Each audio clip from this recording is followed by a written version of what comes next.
टलका दूध वाला जो कोठी कोठी भैंस का दूध पहुंचाया करता था, वो आज देश के प्रधानमंत्री को उसके घर में चुनौती देने का साहस कर रहा। और उसी रोज दोपहर के 12 बजे कलेक्ट्रेट पहुंच के राजेश्वर प्रसाद सिंह विधूड़ी एक नया चोला ओढ़ते हैं, जिस नए चोले से शायद आप वाकिफ होंगे।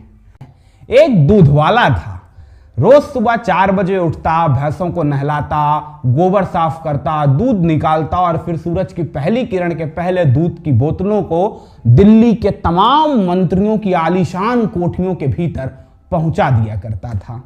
इंदिरा गांधी के आवास पर नहीं पहुंचाता था।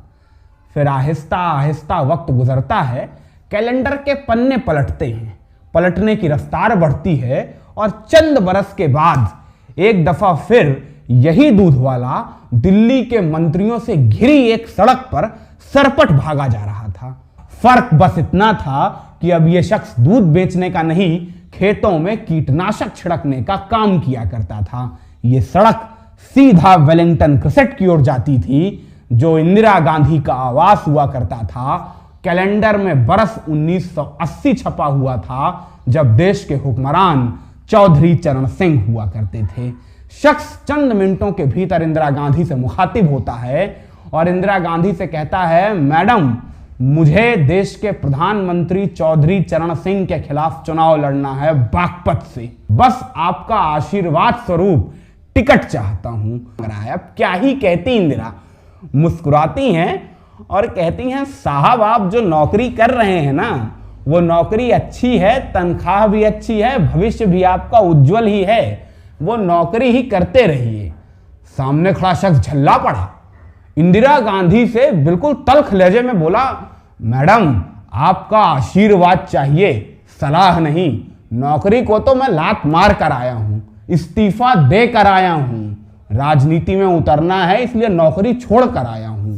इंदिरा हैरान थी, मगर सामने खड़े शख्स को देखकर अब क्या ही कहती, तो मुस्कुराते हुए बस इतना कह देती हैं, ठीक है देखूंगी। अच्छा, सामने खड़ा शख्स इंदिरा के मौन को उनकी सहमति समझ बैठा और हाथ जोड़कर धन्यवाद देता हुआ कमरे से बाहर निकलने लगता है। ज्यों ही पहला कदम ड्योढ़ी के उस पार रखा था कि पीछे खड़ी इंदिरा ने तपाक से रोका, बोली, रुको, तुमने इतनी सब बात बताई, अपना नाम नहीं बताया, नाम क्या है वैसे तुम्हारा? सामने खड़े शख्स ने छाती चौड़ी करके कहा, राजेश्वर विधूड़ी। सामने खड़ा शख्स इंदिरा के इस सामान्य से परिचय लेने के प्रक्रम को कंफर्मेशन के तौर पे, सहमति प्रमाण पत्र के तौर पर अपनी पत्नी के पास ले गया। बोला, इंदिरा जी से मिलकर आया हूं, बात हुई, इंदिरा जी ने हमसे बात की, अच्छे से हमारा नाम पूछा और कहा है देखूंगी, टिकट मिला समझो। मगर अचानक एक रोज कांग्रेस पार्टी की ओर से उत्तर प्रदेश के संसदीय उम्मीदवारों की सूची का ऐलान होता है और उम्मीदों समेत दिल की धड़कनें गोता लगा जाती हैं जब पति पत्नी को मालूम चलता है कि उस सूची में राजेश्वर विधूड़ी नाम का कोई नाम नहीं है, कोई भी नाम नहीं है। अब ये महाशय तो नौकरी को भी अलविदा कह आए थे, अब खर्चा पानी कैसे चले? तो राजेश्वर और उनकी पत्नी चले गए गांव, और गांव में राजेश्वर खेत में अपना खेती किसानी का काम करने लगे। क्या ही करते हैं, खेती किसानी का काम कर रहे थे, यूं ही दिन गुजर रहे थे। अचानक एक रोज अपने घर पे लौटते हैं खेत से और अपनी पत्नी से कहते हैं, वैसे मुझे लगता नहीं कि इंदिरा जी ने मुझे नजरअंदाज कर दिया होगा, भूली नहीं होंगी मुझे, वो पहली मुलाकात थी मगर इंदिरा जी ने बहुत अच्छे से बात की थी, ऐसा नहीं हो सकता है, मुझे लगता है एक दफा फिर इंदिरा जी से मुलाकात करनी चाहिए। पत्नी ने जवाब दिया, तो कर लीजिए। राजेश्वर पास के कांग्रेस के कार्यकर्ताओं से संपर्क साधते हैं तो मालूम चलता है कल सुबह तड़के 5:30 बजे इंदिरा गांधी हैदराबाद के लिए रवाना होने वाली हैं। अगली सुबह तड़के राजेश्वर और उनकी पत्नी, मतलब वो व्यक्ति जो कांग्रेस का कार्यकर्ता भर भी नहीं था, वो इंदिरा गांधी को विदाई देने के लिए हवाई अड्डे पहुंच गया। अब हवाई अड्डे पे अर्जुन सिंह, एनडी तिवारी जैसे दिग्गज कांग्रेस के नेता मौजूद थे इंदिरा गांधी को विदाई देने के लिए।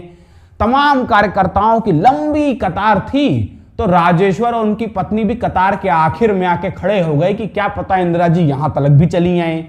इंदिरा हवाई जहाज में चढ़ने के लिए हवाई पट्टी पर पहुंची तो तमाम कांग्रेस के नेताओं कार्यकर्ताओं से हाथ मिलाते हुए आहिस्ता आहिस्ता आगे बढ़ने लगी और संयोगवश कतार के आखिर तक चली गई।